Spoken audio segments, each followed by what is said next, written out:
Welcome back to Computer Applications. This is Mrs. Hoffman, and today we're going to learn about how to edit a spreadsheet in Google Spreadsheets. I've imported a spreadsheet that I had used for another purpose at another time, and so we've got some data to work with here.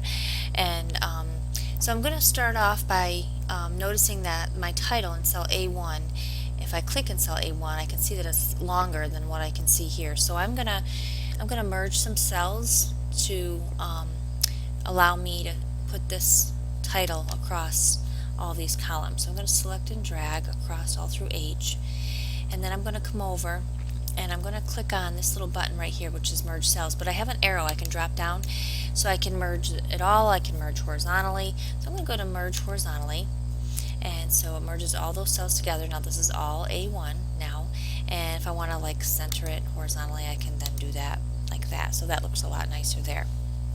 If I want to change my vertical alignment in cells, I'm going to go ahead and select white, red, and pink, and you'll notice there's a button here called vertical alignment, and so you can have them be on the top of the cell, in the middle of the cell, or the bottom. The default is bottom, so I'm going to go to middle. You notice they shifted up, and then I'm going to change it to center horizontally as well, so that looks a little bit nicer as well. I can also do things like, I'm going to leave that as white, but if I want to shade or use a fill color, it's called, so I want to do the red, and maybe the pink, make that a pink color. So I can do things like that. I can also alter the types of borders, the size of the line, the border color, the type of line, whether it goes around the entire cell, whether it goes just on the bottom of the cell or whatever. Those are borders there, so that's how you can access those. Some other things that you can do when you're formatting is you can format your cells to be certain kinds of data. So for example, I know I'm going to be typing numbers in here for the number of poinsettias that each student sold, and so I know these are just going to be numbers, and but I probably want to have the payment be currency because it's going to be money. So I'm going to take and select all these cells. I can do it either before or after I have numbers in them. And I'm going to come up here.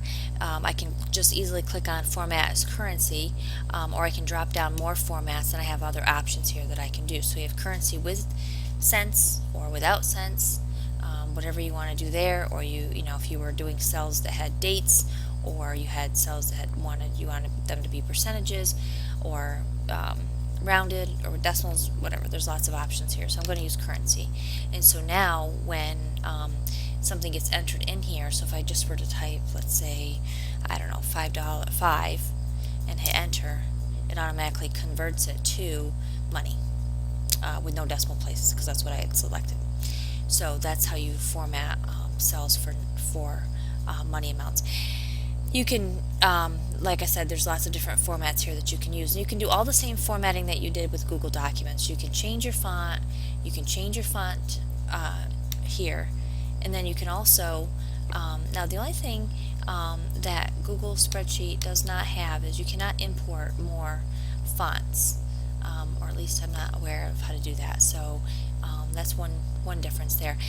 You can change your font size here, and then you can do your usual bold, italic, a strike through, and then you can change your text colors if you want to as well.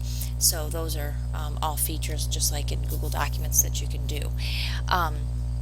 In addition, if we're getting ready to print our document, we want to obviously take a look at it before we print it and see what changes we need to do. So if we go to File and we go on down to Print,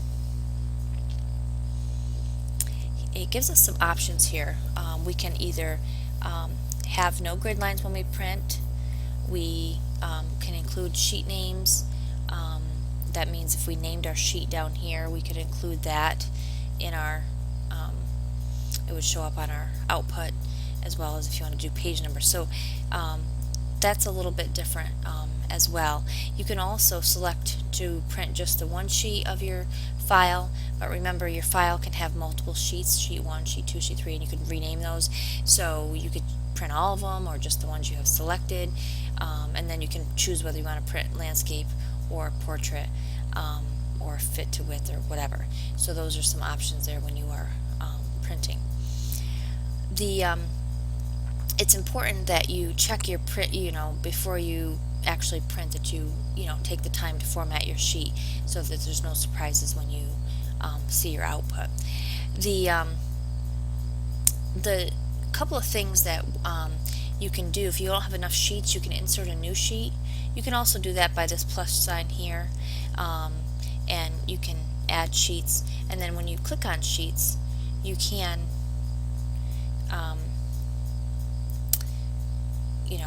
move back and forth between them like this as I'm clicking on them, and it allows you to do that. When you click on the arrow, it allows you to give your sheets a name. You can copy the sheet, so if you made it this and you wanted like 4 copies of it, you could copy it to another workbook, or if you want to just duplicate the sheet within the same workbook, same file, you could do that, or you could delete a sheet, or you can hide sheets as well, or move them. So there's lots of options here of what you can do with your sheets. So if I wanted to rename this to sales, now the sheet is called sales, and that would be the name of the sheet within the workbook called poinsettia sales. So I could have another one called total white sales, total red sales, whatever. I could make different ones here, and they would all be saved as part of this workbook. Okay, I think that's about it for editing and formatting a spreadsheet, and then we will be moving on to formulas and things like that next. See you next time.